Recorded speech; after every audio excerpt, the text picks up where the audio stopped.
Taarifa ambayo ina trend sasa hivi ni ya Kariakoo Derby, na kama ulifuatilia jana kulitoka statement kutoka Yanga kwamba wao wamesimamia msimamo wao ule ule na hawatocheza na hawatopeleka timu kwenye mchezo namba 184 ambao utakutanisha wao pamoja na Simba. Lakini leo hii TFF imetoa agizo rasmi la kwamba tarehe ya mchezo huo itakuwa ni tarehe 15 mwezi wa 6, ama wenyewe anaita Juni 15, si ndio?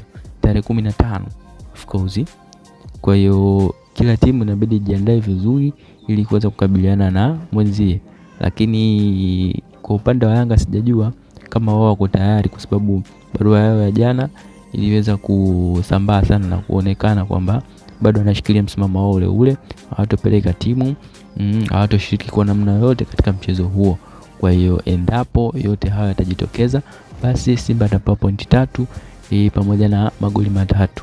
Na sidhani kama Yanga atakubali hili, kwa sababu yuko mbioni kuweza kubeba ubingwa na hana sababu hata moja ambayo itamfanya asicheze mchezo huo, kwa sababu ukiangalia anacholalamika ni kwamba mamlaka za Tanzania, maanisha TFF pamoja na bodi ya ligi, hazitendi haki. Lakini hazitendi haki na unaendelea kucheza ligi, michezo yako iliyosalia unacheza, hiyo inaitwa CRDB, sijui nini, yani michezo yote unacheza, lakini unasema huna imani na viongozi wanaoendesha hayo masuala.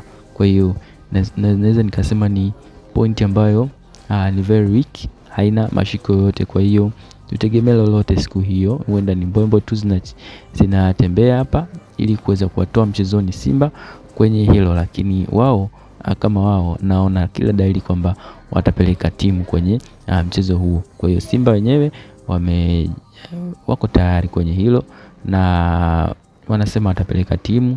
Kama mtani asipokuja, basi tutajua jinsi gani ambavyo itafanyika, na sheria zipo na zitafuatwa. Mbali na hapo, tamko la Yanga halijatolewa tena kwa siku ya leo, kwa sababu leo taarifa ino trend ni hiyo ya mchezo kupangwa siku ya tarehe 15 ya mwezi wa 6. Una maoni gani kwenye hili?